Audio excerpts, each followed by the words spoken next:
Hello students, this video contains second sum of exercise 3.2 of 10th class NCERT।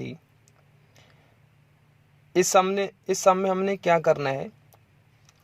According to the statement, on comparing the ratios A1 over A2, B1 over B2 and C1 over C2, find out whether the lines representing the following pair of linear equations at a point are parallel or coincident और intersecting। तो क्या करना है हमने?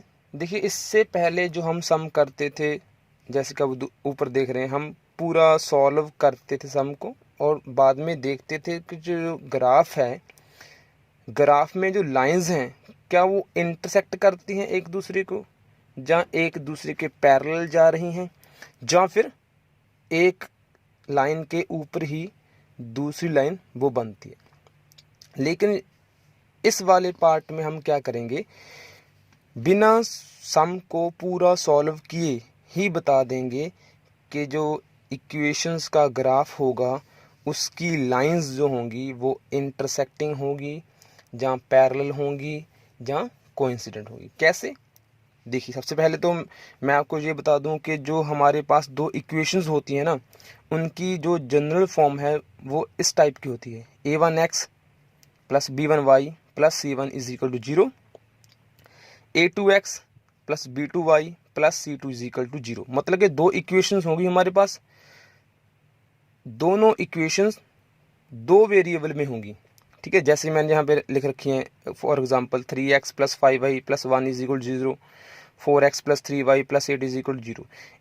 ये दोनों equation जो हैं इनमें हम x के कोफिशिएंट को a1 और a2 मानेंगे, y के कोफिशिएंट को हम b1 और b2 मानेंगे, और जो कांस्टेंट है दोनों इक्वेशंस के वो उनको हम c1 और c2 लेट करेंगे।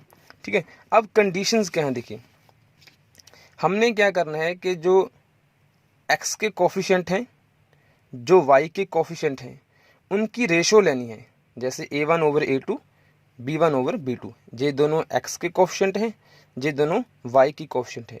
अगर दोनों रेशो इक्वल नहीं आती, इसका मतलब जो ग्राफ की लाइंस होगी ना, जहाँ मैं बोलूँ कि इक्वेशन की लाइंस होंगी वो इंटरसेक्टिंग होगी। इंटरसेक्टिंग मतलब अगर मैं ऐसे ग्राफ ड्रॉ करूं, ये फर्स्ट इक्वेशन की लाइन है और ये सेकंड इक्वेशन की लाइन है, दोनों लाइंस एक दूसरे को किसी पॉइंट पर इंटरसेक्ट करेंगी।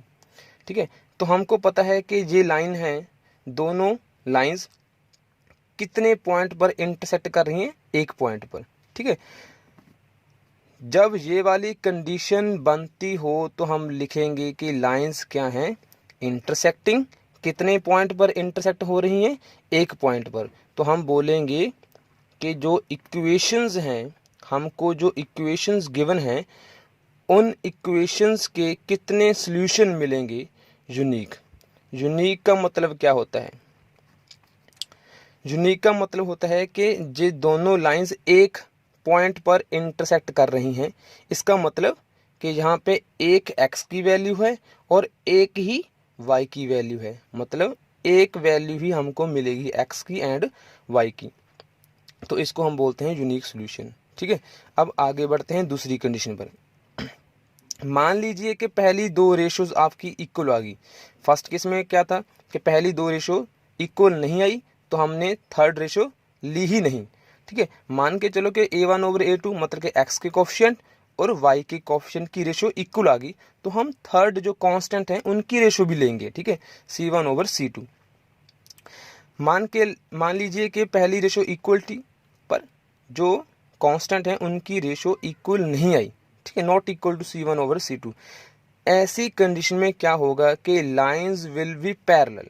जो ग्राफ है, मान लीजिए हम ग्राफ ड्रॉ करते हैं, उस ग्राफ में जो हम लाइंस ड्रॉ करेंगे इक्वेशन की, वो क्या होंगी? पैरेलल होंगी। ऐसे देखिए, फर्स्ट इक्वेशन की लाइन, सेकंड इक्वेशन की लाइन। ठीक है, कितनी जगह पर कट कर रही है एक दूसरे को? बिल्कुल नहीं।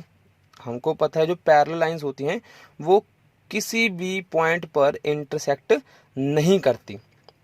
अगर ये लाइंस इंटरसेक्ट ही नहीं करेंगी, इसका मतलब हमको x की एंड y की वैल्यू पता नहीं चलेगी।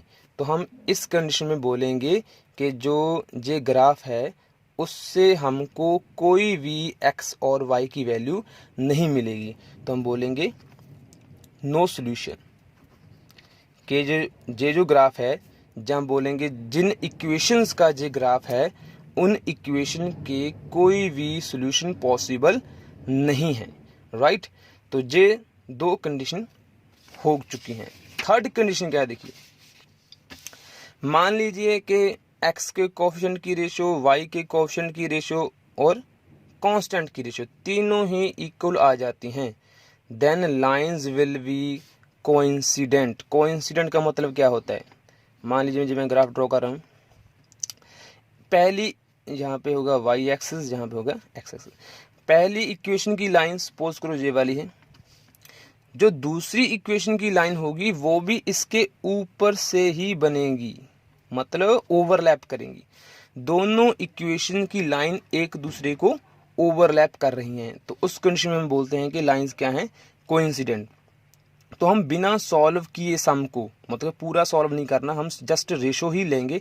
रेशो के जरिए हम पता कर सकते हैं कि जो लाइंस होंगी इक्वेशंस की वो कोइंसिडेंट होंगी या पैरेलल होंगी या फिर इंटरसेक्टिंग होंगी। अब यहाँ पे देखिए, अगर तीनों रेशो बराबर आ रही हैं, इक्वल आ रही हैं, a1/a2 is equal to b1/b2 is equal to c1/c2, तो हम बोलेंगे कि लाइंस आर कोइंसिडेंट। कोइंसिडेंट मतलब कि ओवरलैप करेंगी, एक इक्वेशन की लाइन के ऊपर ही दूसरी इक्वेशन की लाइन बन जाएगी।